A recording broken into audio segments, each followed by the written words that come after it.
students here. Hi, you guys. Was I taking too long? You're right on. Future politician. If you're late for school, do you have to get your parents to sign an excuse?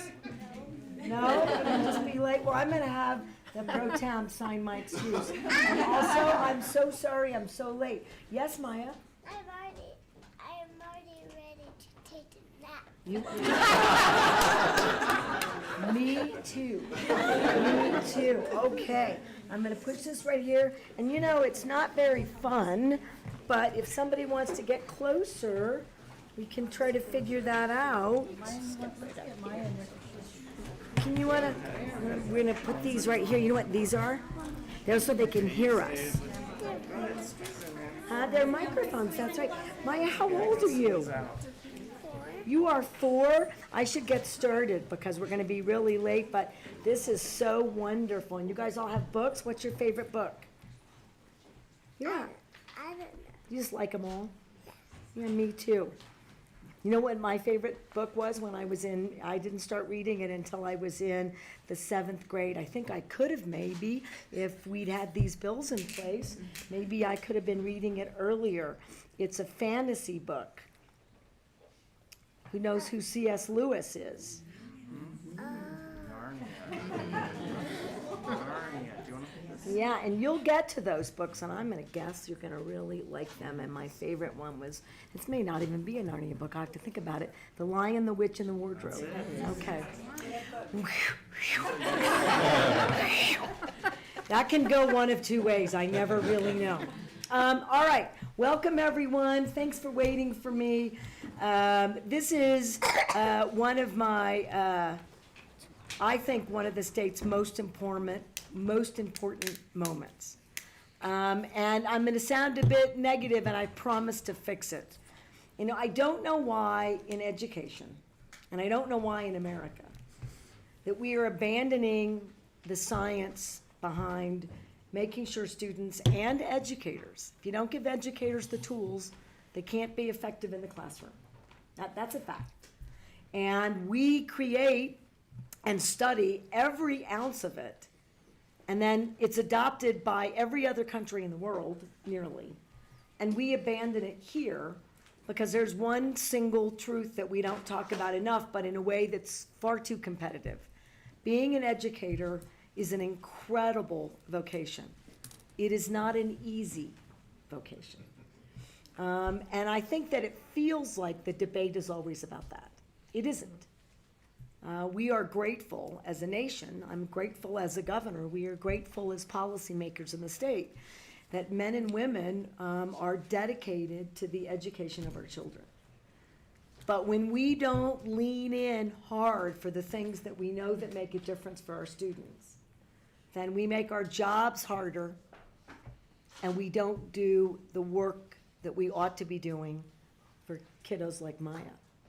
And that is the reason that we do it. So the literacy bill, the math bill, making sure that we are not taking money out of the pockets of our educators when we're trying to fix a problem like insurance,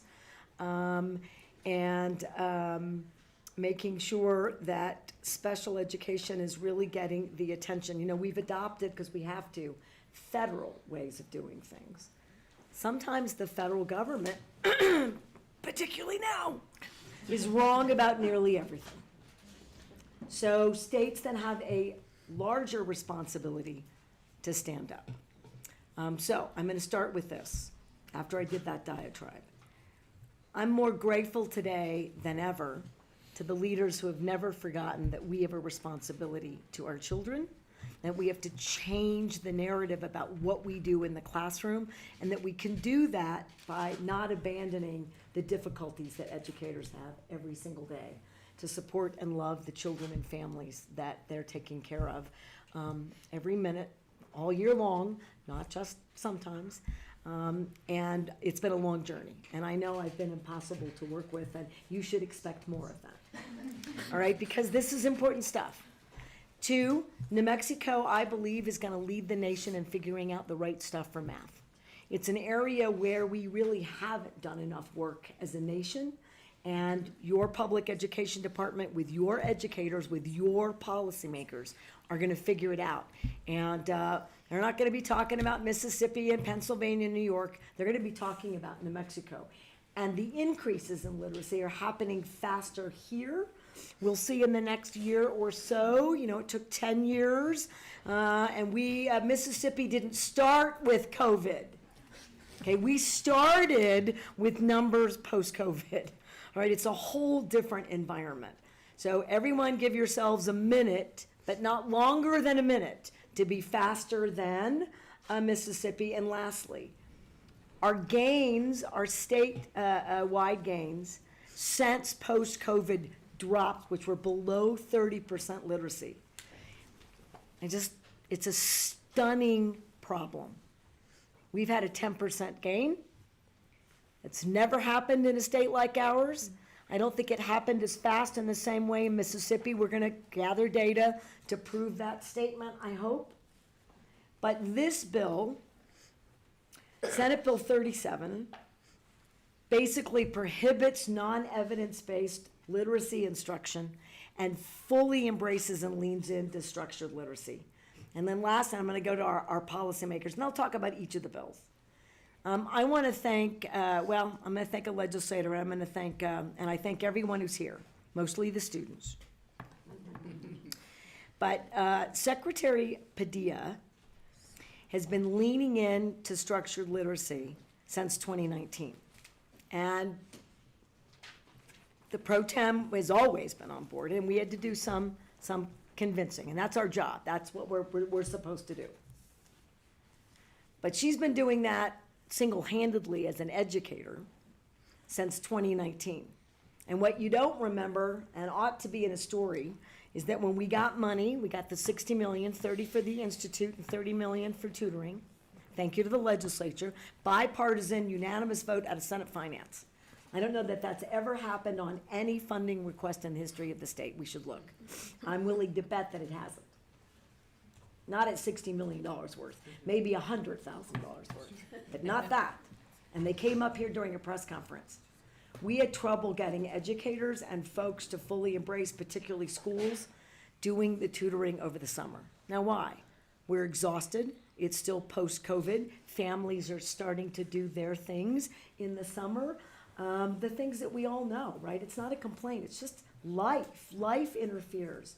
You know who went back to work and who said no to not a single student? And when Santa Fe wouldn't stand up literacy tutoring in the summer, do you know who did it? Mariana Padilla did it by herself. So she worked full-time here. She got all the coaching done statewide. She took every special education student who had never had an increase in reading, 2 students in Santa Fe, had never been accepted to any state program or private program for a summer. And I remember your story about a dad who was so exhausted because he couldn't go to work in the summers because he had no support for his son. So Mariana did it, and he said it was the first time his son in special ed had any shift in outcomes, and they had hoped that public education systems in New Mexico would meet the needs of his sons moving forward, or son. That's the kind of group that you see in the room right now. No child will be left. No family will be unsupported. Lifting special education is a rebuke to the notion that we aren't going to treat it like every specialized education aspect that deserves that level of attention. And families need more. And these policymakers had the courage to say no to the federal design and yes to this design, because educators, I am sure, are nervous because they are, in fact, exhausted. It's a hard job. So I wanted to publicly thank Mariana again. I want to send a message to parents. Every student can learn to read. Every student will get support in every context. And these legislators, in particular, are going to make sure that the state never falters. And while nationally literacy scores are continuing to fall, in New Mexico, they're continuing to escalate. And that ought to be the story. We should stop saying that New Mexico is not meeting the needs of its students. We have a long way to go. We have a long way to go. But we are leaning in, and I couldn't be prouder. So, Madam Pro Tem, I know that you told me that I speak too long, but this is a subject that requires verbalizing how far we've come. And the culmination of 30 years, and for the educators here who wanted to make sure we did it right, because you can't make mistakes, who held our feet to the fire.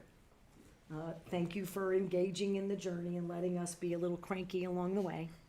The first bill didn't mandate it and make it clear that it has to be science-based, structured literacy.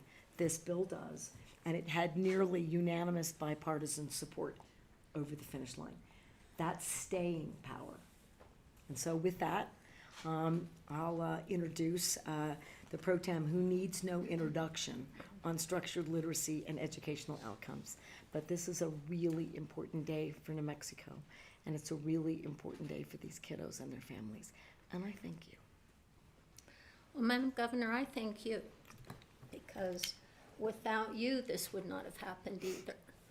And it's been so incredible working with Secretary Mariana Padilla and her staff, Greg Frostad, Jackie Costales, Severo, you've got such a great first name, I don't know your last name. I mean, they've really weighed in. I remember after the first bill in 2019, the question to me was, now, what is structured literacy? So, you know, we've all been on an educational journey together, and what we've come up with is just stunning. The literacy coaches in this bill are fully funded through the budget. That was a lot of work. The changes made by the House Education Committee were really good, adding biliteracy and dual language programs in. So we have a bill that we think we can go forward with. The Read at Home program we got from other states, and that's read the language you want to read at home. Parental involvement is more involved. And the kids that have already benefited from this, that are growing the most, are the Yasi Martinez students. I mean, Native American students have gained more than other students. So In one summer program, 13 percentage point increase. That did not happen in Mississippi. And I love Mississippi. It's a race to the top. It's a race to the top. there are 40 other states now that are trying to do what we're doing here, and that is put structured literacy in the statute so that colleges of education will teach teachers how to teach it. That's really the main criticism from teachers about the training that we've done is, why didn't I learn this in college? And we never dropped that as an issue that we needed to work on. So now Secretary Padilla meets with the deans and directors regularly, as does her team. We're really all trying to move forward with this, and our students are going to benefit. It really is a great day in New Mexico. Thank you, Governor. You are welcome. Representative Garrett. Thank you, Governor. As our pro tem and our governor said, this really establishes an entire ecosystem. So new trainees for teaching, they get training, they go into a classroom where an experienced mentor teacher gives them 100 hours of hands-on experience with real kids before they go into their own classroom. But then there's always a question, how do I do that? What did that mean? And so with literacy coaches across the state, there's somebody to call when you need help. There's like that helpline, which is really vital. And the beauty thing about the bill is it recognizes the incredibly rich and ancient cultures and languages of our state and the importance of biliteracy, which is in our Constitution, and our native languages. So everybody benefits. And it's really wonderful because that ecosystem is what's in place now. All right. Then let's go to, so that's Senate Bill, and thank you, 37. And I want to make sure that we get a student's perspective. I want to tell you that the top advocate who was testifying about reading was Riley Goff. And Riley, I am so impressed. I'm so glad that you didn't run against me for governor in 22, because I'm not sure I'd be seated here at the table. But I know that you're going to do even bigger and greater things. But you've solved a really big problem in the state of New Mexico, and I'm so grateful to you. Riley, would you say a few things? Yes, it's your turn.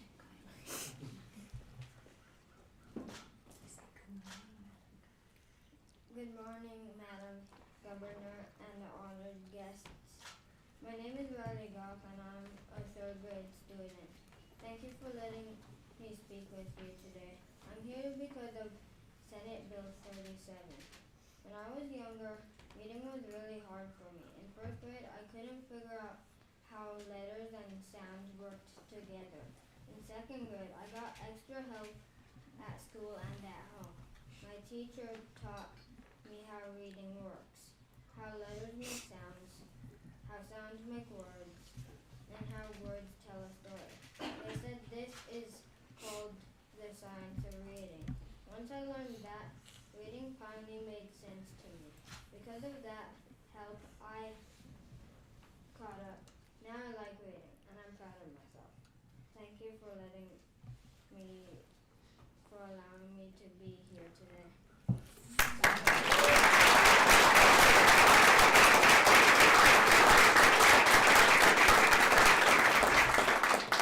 Wow. Riley, you're amazing. And you know, I've got the pro tem, who's the leader of the Senate. We went to a little place called Pittsburgh, Kansas. Have you ever heard of that place? It's a little, you have? I have never heard of it. I never heard of it. Yeah, I've never heard of it. Go Gorillas. Yeah, go Gorillas. We went to a university there that has the same kind of programs that provide help to families and students. And I took my granddaughter there, and she couldn't figure it out either. And she was really behind. She was, she couldn't catch up. And she was in the first grade, and she was trying, and she just couldn't catch up. And she spent 2 weeks there, and she got help, and we modeled some of what we do now in New Mexico. And she's in the 4th grade, and she loves reading too, and she's above grade level for reading and is about there for math. And it was really powerful to see that you don't love subjects that are hard because you can't get it. And once you get it, it's a code. There is a code to the science of reading. And if somebody gives you the code and teaches you how it works, everyone can succeed at reading. And so she has the same feeling that you do about how this works and how good it is and how every student should get to do it. So now they all do. And forevermore, we'll make sure that students are loving reading from the moment they get introduced to books, which is before birth, and then right after in childcare, and at home. So we're going to keep that going. Thank you, Riley. And Governor Riley brought one of his favorite books. Do you want to show Governor one of your favorite books? And after the press conference, he would like to read anyone who is around, and he'd like to read a little bit from one of his favorite books. Oh, that It's will a happen. great book. If you haven't read this one, you All right, should read. that's going to be it. Have you read that book? Pax. Okay, well, there we go. You and I have a whole situation we have to do. All right, I'm taking too long. We're going to go now to the special ed bill, which is Senate Bill 64. And I'm going to do the same thing. I'm going to go to you, Madam Pro Tem, talk about it a little, and I'll get around the room. I'm seeing I'm late for school. What did you say? I said I'm late for school.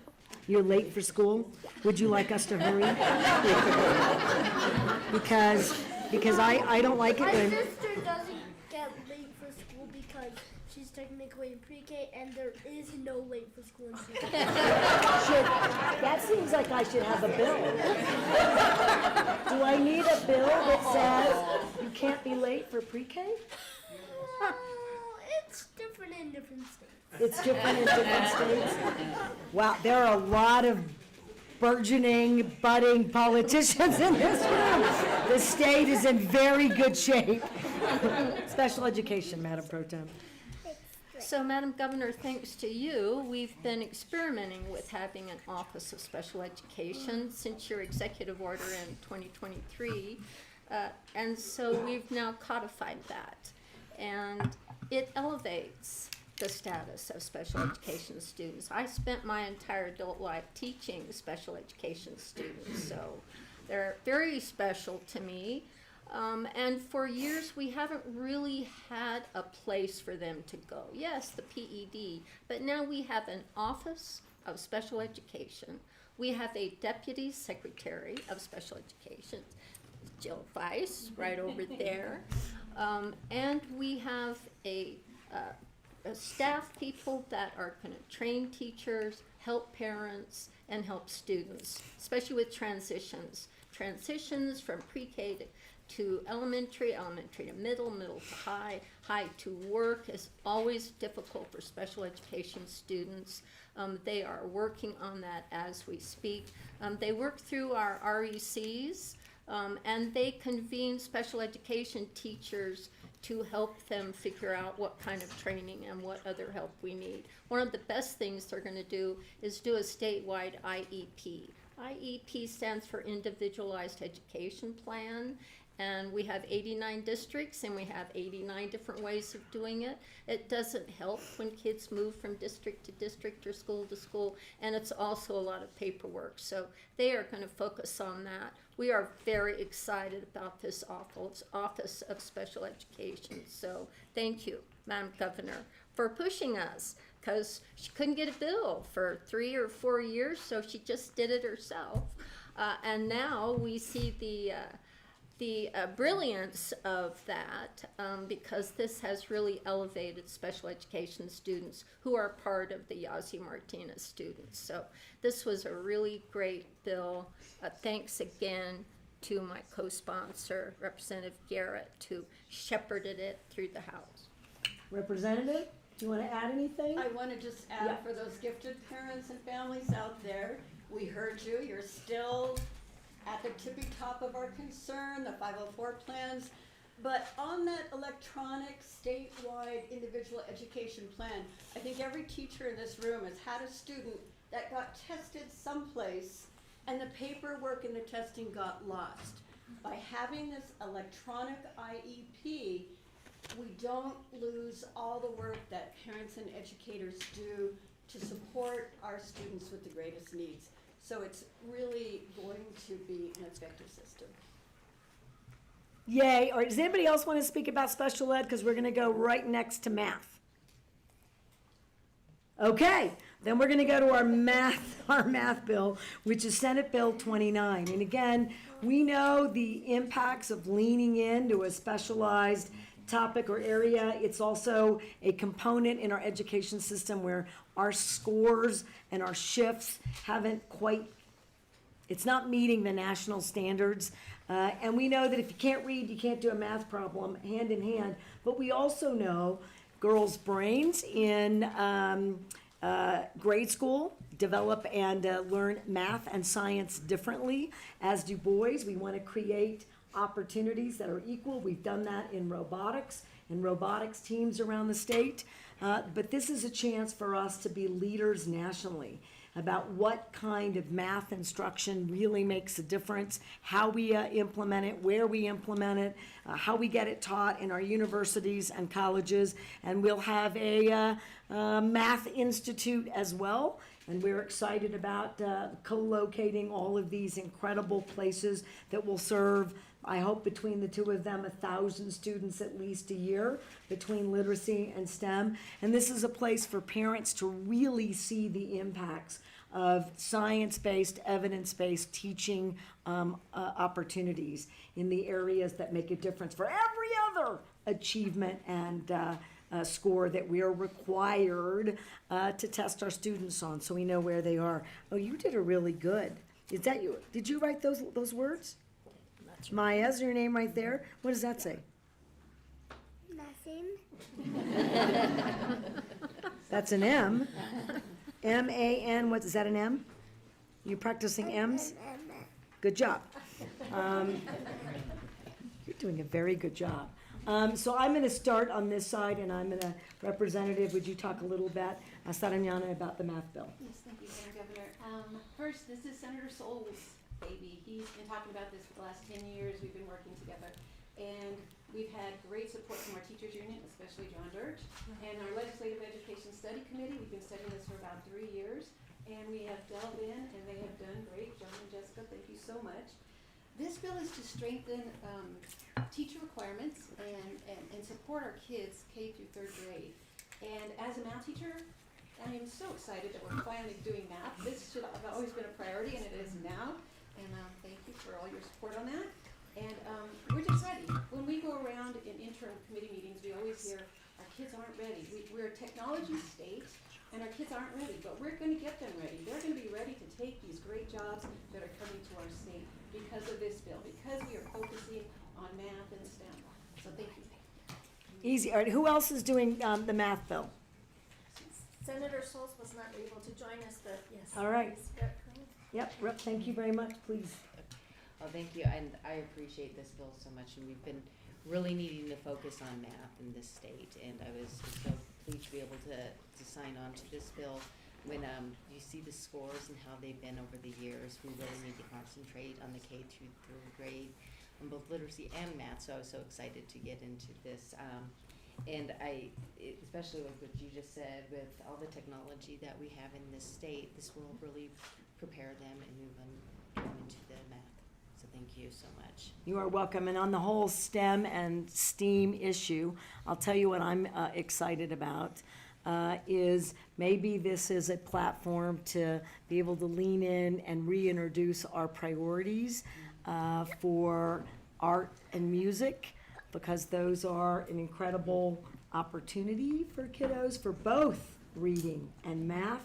And I'm very interested, even though I won't be here, it looks like there's great progress in requiring or at least reintroducing cursive. These are things that affect the brain in ways that we just didn't think they did. We looked at it with all the technology and computers. It wasn't something that we needed, but we forgot about the way in which it teaches our brains, particularly in these early intervention efforts. And I think New Mexico can be the state that if you're looking for brand new, brilliant technology and the science of the future, this has always been the place where that has been born. But we don't have to abandon the techniques that we know also create opportunities for young learners in the state, and marrying the two. You don't have to give up one in order to advance the other. And I think New Mexico can be the education model for the country there. And I'm really proud that I got to be at the beginning phases of that. And I'm expecting these incredible legislators to get returned so that they can make sure that this work solidifies for the next decade. Because my great-grandchildren and my little ones in elementary school, they deserve and need these supports as they go into mid-school and high school. And last thing about that, you won't lose your mid-schoolers if they're introduced to these issues early. And that's an area that New Mexico is challenged by, and we can do something about that. Or is everybody else speaking about the 80-20, or do you want to talk, Representative, about math? I'm on the 47, but Okay. as far as math, Yeah. Madam Governor, thank you. I do believe that we have an opportunity, and I do think that it is important for us to focus back on these critical areas that will not only just prepare our students for academic success, but will help to prepare them for our future.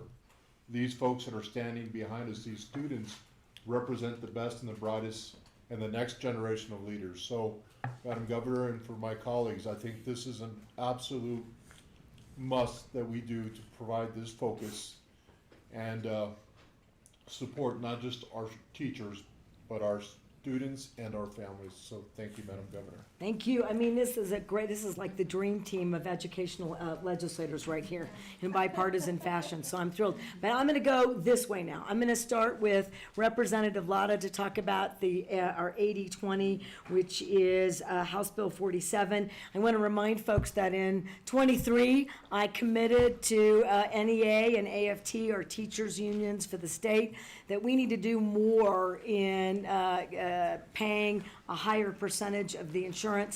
Look, those costs for a multitude of reasons, which I think we in large part also addressed this session in a bipartisan fashion, so that we can reduce the cost of coverage for everyday New Mexicans. But I can't think of a working group that needs that more than anyone, than educators. So we got funding but we didn't get enough funding in 23, so it was tiered and tied to your salary.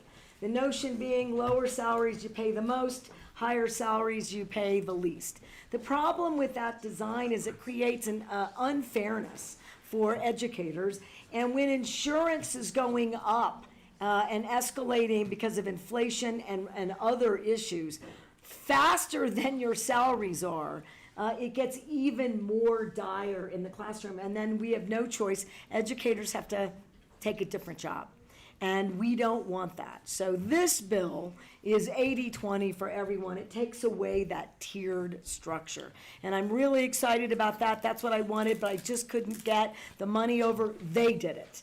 These leaders right here got that done, and Representative Lotta, I'd like you to talk a little bit about that. Thank you. And then we'll just move through. Thank you, Madam Governor. I really appreciate, number one, all of your support with this. I remember, thank you for mentioning the work that was done in 23. That was a hard fight. It was a hard fight. It was. We were able to get at least halfway there, I should say. And so we've spoken about all these great supports for students, which is important. But now HB 47 is going to support our educators. I've gotten so many emails, I've gotten phone calls, I've talked to teachers, and they are so happy and so grateful that they're able to get not only the coverage, but to take that little bit of extra money home. And that is so important. The only thing I ask them is please don't spend it buying school supplies. Remind the school districts, you already funded school supplies. So I'd like the Secretary of Education to make sure that schools are spending the money that we've appropriated on school supplies. I don't want a single educator to have to do that. Your school's got the money. Check their reserves. Sorry. No, absolutely. Thank you, Madam Governor, for that, because that just reinforced what I was mentioning.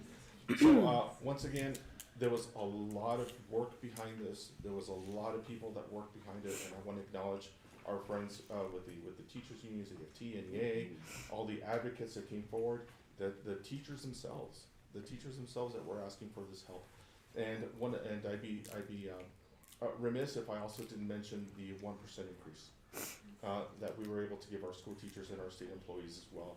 That is so critical because not only can our school districts use it as recruitment and retention, but the overall morale that I have personally seen, Madam Governor, at the school district, my school district, is incredible. Our teachers are so happy that that they feel valued.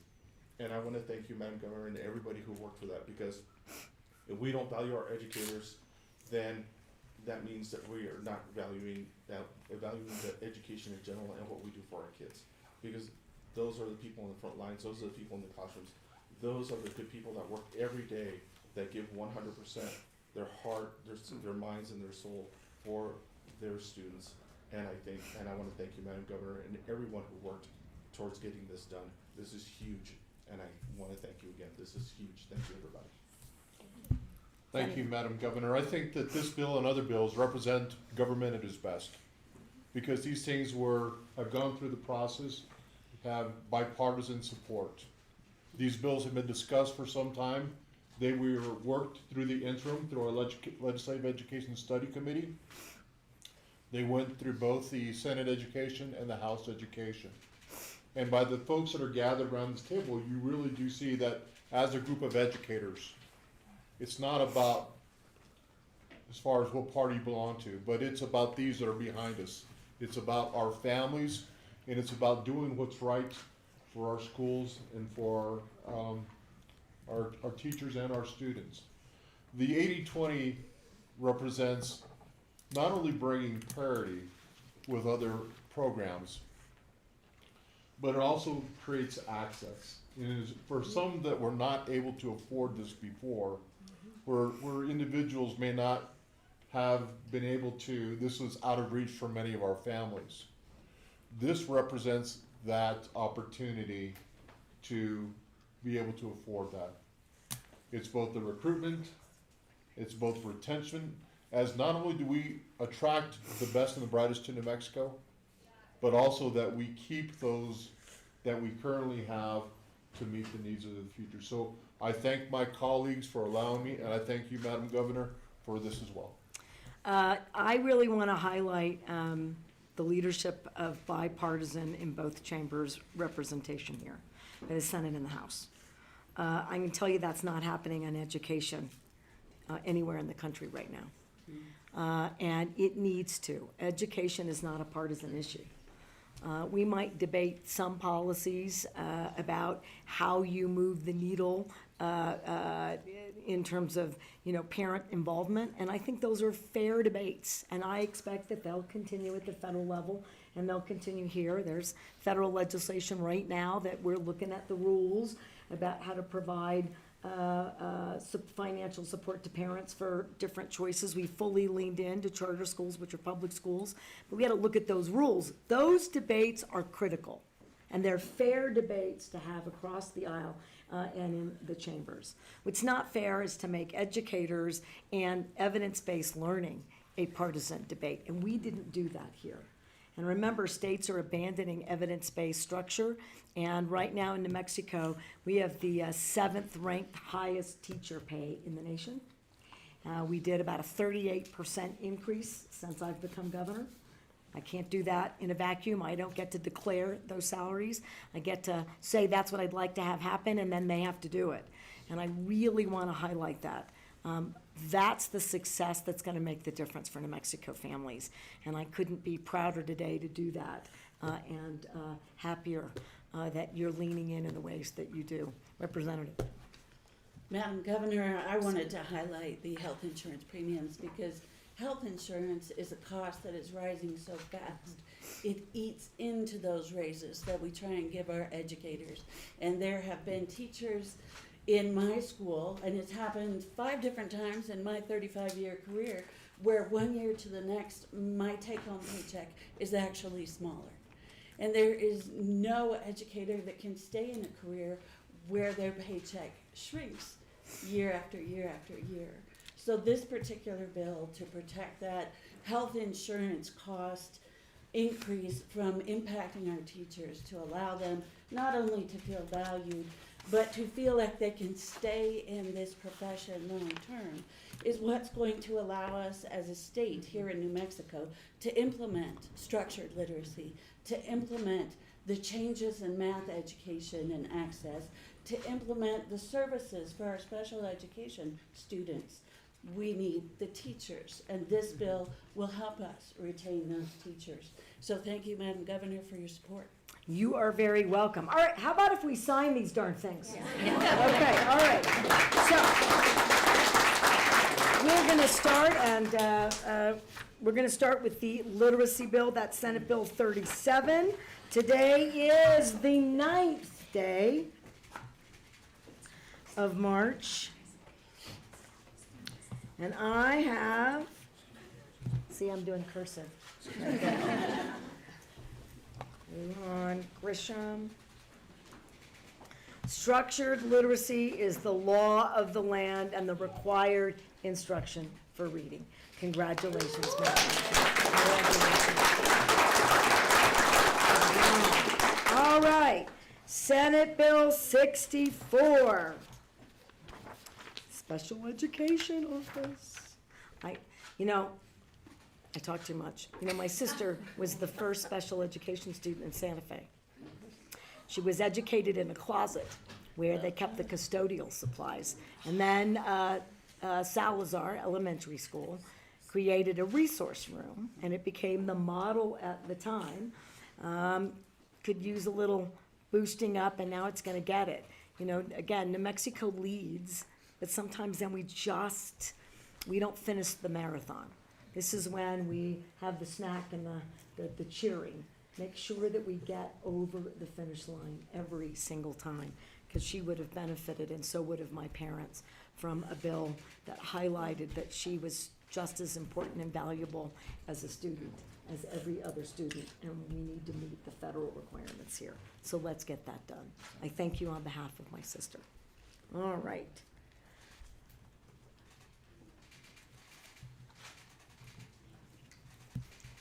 The Office of Special Education is hereby codified in the statute.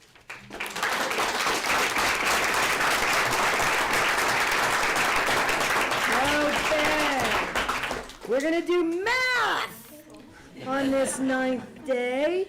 I thank you of March. Signed, Shell Lujan Grisham.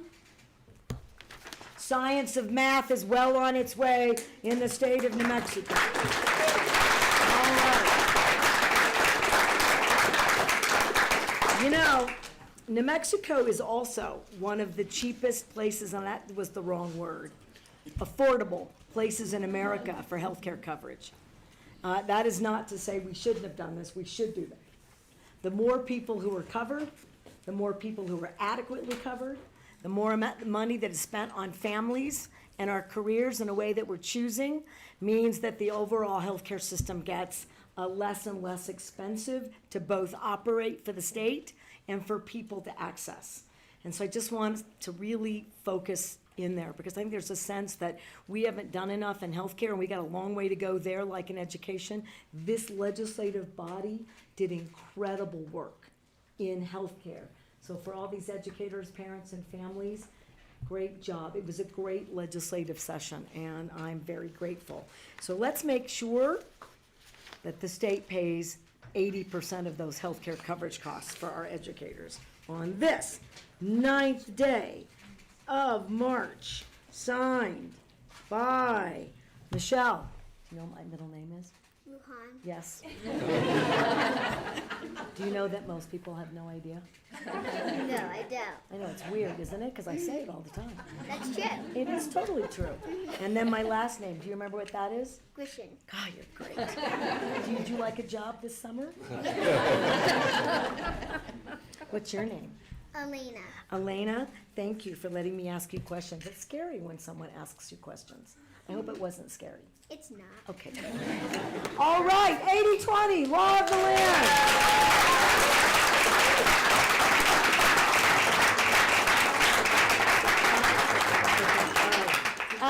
Do we have a couple of questions? Yeah, thank you, Governor. I wonder, of course, you had your executive order in 2023 for the Office of Special Education, but codifying that into law today, do you see that as helping the state meet its goals under Yazzie Martinez? I do, and I would love these legislators to talk about that. Yazzie Martinez is a lawsuit that clearly states that we didn't fund education. We're doing that now.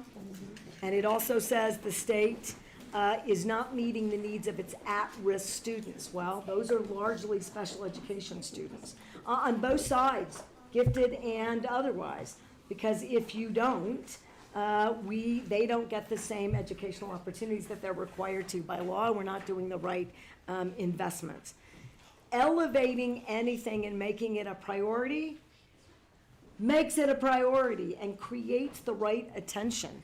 I wouldn't be surprised if you see private funding in the ways for pre-K, childcare, and college come into the state as a result as well. People are looking for ways to help us meet these goals, and I'm really excited about it. And for parents, like the ombudsman model in another state agency, we need more dedicated staff to navigating outcomes and pathways for those outcomes.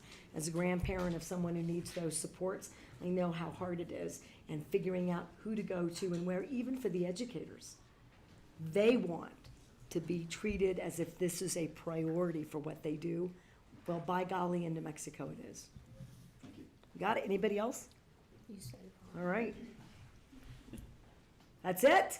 I All right, have one. all right. Governor, one of the bills that we're not signing today is the cell phone ban bill, which I know is one of your priorities. I wonder what your thoughts are on that. I'm a little disappointed, of course. I mean, I'm a greedy governor about stuff that's good for children.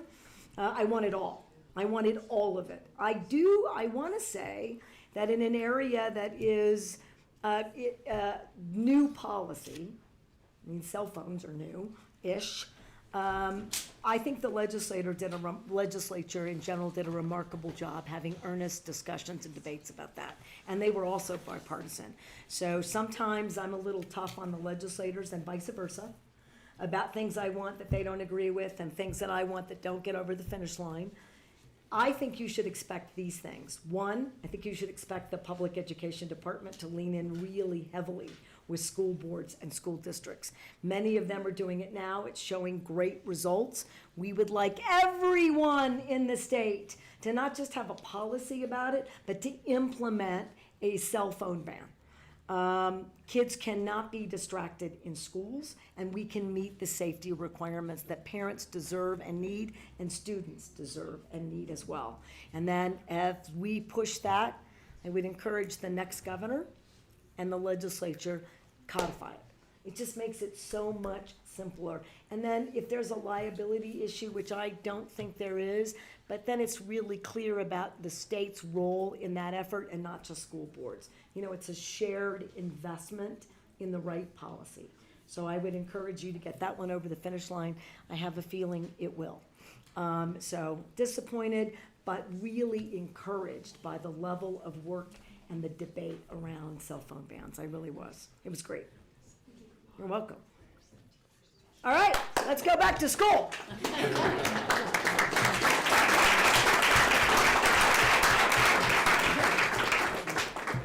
You guys are awesome. Weren't those kids the best?